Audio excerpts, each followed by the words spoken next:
రక్షాబంధన్ ఇతర సంస్కృతులకు చెందిన పండుగలను జరుపుకునే ముందు వాటి నేపథ్యాన్ని పరిశీలించడం అవసరము. మన దేవునికి విరుద్ధమైన విషయాల నుండి మన ఆత్మలను కాపాడుకోవడానికి అప్రమత్తంగా ఉండాలి. రక్షాబంధన్ గురించి మరింత తెలుసుకున్న తర్వాతే దానిలో పాల్గొనాలా వద్దా అనే నిర్ణయం తీసుకోవాలి. హిందూ మతపరమైన మూలాలు కలిగిన కారణంగా క్రైస్తవులు రక్షాబంధన్ను మతపరమైన పండుగగా జరుపుకోకూడదని ఈ వ్యాసం వాదిస్తూ ఉంది. ఈ పండుగలో అన్య దేవతలకు సంబంధించిన విశ్వాసాలు, తాయెత్తుల మార్పిడి వంటి అంశాలు ఉన్నాయి. ఇలాంటి విషయాలకు దూరంగా ఉండాలనే బైబిల్లోని నిర్గమకాండము 20వ అధ్యాయము 2 నుంచి 6వ వచనము, 1 కొరింథీయులకు రాసిన పత్రిక 10వ అధ్యాయం 14వ వచనము, ఎఫెసీయులకు రాసిన పత్రిక 5వ అధ్యాయం 11వ వచనం వంటి వచనాలు మనకు బోధిస్తూ ఉన్నాయి. అన్న చెల్లెల ప్రేమను గౌరవించటం ఒక విషయం అయితే, ఒక దారములో అతీంద్రియ రక్షణ శక్తి ఉందని నమ్మడము మరో విషయము. రక్షాబంధంలో బంధం ఎంత, భ్రమ ఎంత అనే ప్రశ్నకు సమతుల్యమైన సమాధానం తెలుసుకునే ప్రయత్నం చేద్దాం. 2026వ సంవత్సరంలో రక్షాబంధన్ ఆగస్టు 28న జరుపుకోబోతున్నారు. సాధారణంగా చెల్లి లేదా అక్క, అన్న లేదా తమ్ముడి చేతికి రాఖీ కట్టి అతని క్షేమాన్ని కోరుతుంది.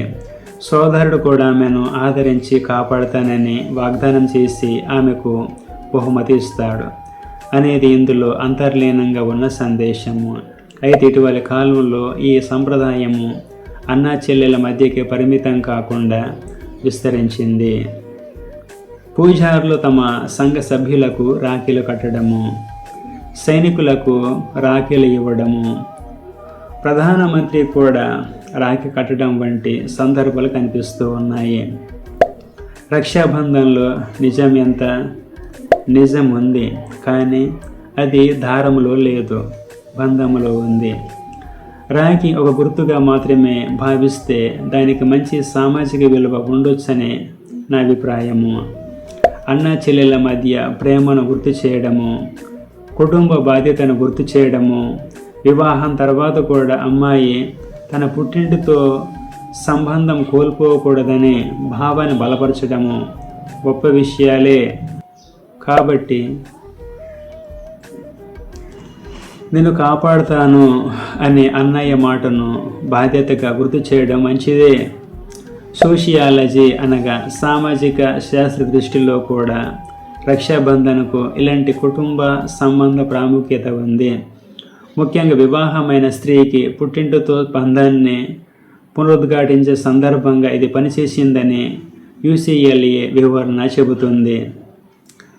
రక్షాబంధన అవసరం ఎంత? ప్రేమకు రాఖీ అవసరం లేదు, బాధ్యతకు ఒక దారం అవసరం లేదు. ఒక అన్న తన చెల్లిని రాఖీ లేకపోయినా గౌరవించాలి. చెల్లి రాఖీ కట్టకపోయినా అన్న చెల్లెళ్ళ బంధము తగ్గిపోదు. అందువల్ల రాఖీ అనేది బంధానికి మూలం కాదు, బంధాన్ని గుర్తు చేసే ఒక ప్రతీక మాత్రమే.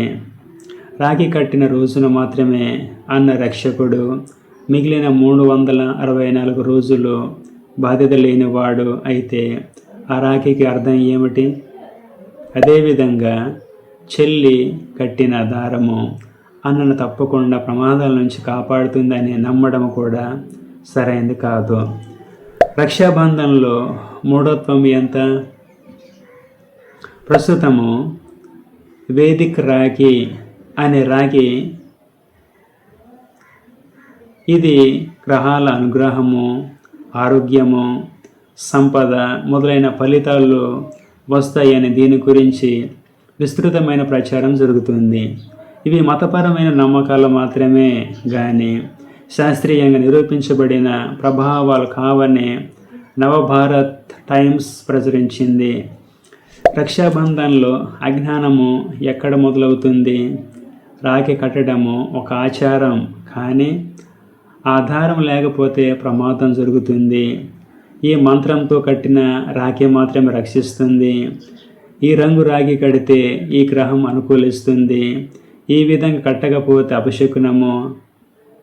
రాఖీలో అతీంద్రియ రక్షణ శక్తి ఉంది అంటూ భయం కలిగించడము మూఢత్వ ప్రచారంగా మారుతుంది. 4. పురాణ కథల విషయంలో జాగ్రత్త. రక్షాబంధన్కు కృష్ణుడు ద్రౌపది, లక్ష్మి బలి, ఇంద్రుడు శచి వంటి అనేక కథలు చెప్తారు. కానీ ఇవన్నీ ఒకే చారిత్రక మూలం నుంచి వచ్చినవి కావు. ఒకదానికొకటి సంబంధం లేని కథలు. ఇవి ఖచ్చితంగా చరిత్ర అని నిర్ధారించబడలేదు. రక్షాబంధన్కు ఆయా ప్రాంతాలలో భిన్నమైన ఆచారాలు, కథనాలు, రూపాలు ఉన్నాయని ఆధారాలు సూచిస్తూ ఉన్నాయి. అందుకే పురాణ కథ ఉంది కాబట్టి అది చరిత్రలో జరిగింది అనకూడదు. చరిత్రలో జరిగిన సంఘటన కాబట్టి చేయాలి అనే నియమం ఏం లేదు. పురాణ కథ ఉంది కాబట్టి ఆధారానికి అద్భుత శక్తి ఉంది అనడము సరైనది కాదు. క్రైస్తవులు రక్షాబంధన్ జరుపుకోవాలా? యెహెజ్కేలు గ్రంథం 13వ అధ్యాయం 18 నుంచి 21 వచనంలో ఈ మాట గురించి మనం స్పష్టంగా తెలుసుకోవచ్చు. రక్షాబంధన విషయంలో క్రైస్తవుల మధ్య ప్రధానంగా 2 అభిప్రాయాలు కనిపిస్తాయి. కొంతమంది దీనిని ఒక నిరపాయమైన సాంస్కృతిక సాంప్రదాయంగా భావించి పాల్గొనవచ్చని అంటారు. మరికొందరు దీనిని క్రైస్తవుల ఆధ్యాత్మిక జీవితంలోకి అనుమతించకూడదు అని భావిస్తారు. క్రైస్తవునికి అసలు ప్రశ్న, రాఖీ కట్టాలా వద్దా? నా జవాబు వద్దు. ఎందుకంటే నిష్ఫలమైన అంధకార క్రియలలో పాలువారై ఉండక వాటిని ఖండించుడి. ఎఫెసీయులకు రాసిన పత్రిక 5వ అధ్యాయం 11వ వచనంలో మనం ఈ మాట చూడవచ్చు. రాఖీ కట్టాలా వద్దా అనే దానికంటే నేను దానిని ఏమని నమ్ముతున్నానో అనేది ముఖ్యం. బైబిల్ ప్రకారం మన రక్షణ రాఖీలో లేదు, మన ఆశ్రయం వస్తువులలో లేదు. యెహోవా నాకు వెలుగును రక్షణనై ఉన్నాడు, నేను ఎవరికి భయపడుతును? యెహోవా నా ప్రాణదుర్గము, ఎవరికి వెరుతును? బైబిల్లోని ఈ మాట కీర్తన గ్రంథం 27వ అధ్యాయం 1వ వచనంలో మనం చూడవచ్చు. దేవుడు మనకు ఆశ్రయమును దుర్గమునై ఉన్నాడు, ఆపత్కాలంలో ఆయన నమ్ముకోదగిన సహాయకుడు. బైబిల్లోని ఈ మాట కీర్తన గ్రంథము 46వ అధ్యాయం 1వ వచనంలో మనం చూడవచ్చు. ఏ అపాయం రాకుండా యెహోవా నిన్ను కాపాడును, ఆయన నీ ప్రాణమును కాపాడును. కీర్తన గ్రంథం 121వ అధ్యాయం మనం చూడవచ్చు. కాబట్టి క్రైస్తవుడు రక్షించే శక్తిగా రాఖీని నమ్మకూడదు. మన రక్షణ మూలము దేవుని కృపయే. ఎఫెసీయులకు రాసిన పత్రిక 2వ అధ్యాయం 8వ వచనం మనం చూడవచ్చు. అయితే ఒక క్రైస్తవ కుటుంబంలోని ఒక సోదరి సంస్కృతిని గౌరవించి ఇది నా ప్రేమ గుర్తు అనే ఒక దారం కడితే దానిని దేవుని స్థానంలో పెట్టి దైవదూషణ చేస్తున్నారనే అర్థము. అందుకే దానిని వద్దు అని అన్నారు అని ఆమన్నది. దానికి అతీంద్రియ శక్తి ఆపాదించి రాగికట్టిన తర్వాత అంతా మంచి జరుగుతుంది అనే నమ్మకం ద్వారా సంబంధం పేరిట సంస్కృతి అనే కోణంలో మూఢభక్తికి నడుస్తారని దానిని వద్దు అని అన్నారు. చివరగా ఒక ఖచ్చితమైన మాట చెప్పాలనుకుంటున్నాను. ఒకవేళ రాఖీకి విలువ అనేది ఉంటే అది దారంలో ఉండదు. ఆ విలువ దాని వెనుక ఉన్న ప్రేమలో ఉంటుంది. రక్షణ దారంలో ఉంటే ఆసుపత్రులు అవసరం ఉండేవి కావు. రక్షణ మంత్రంలో ఉంటే ప్రార్థన అవసరం ఉండేది కాదు. రక్షణ రాఖీలో ఉంటే దేవుని ఆశ్రయించడము ఎందుకు?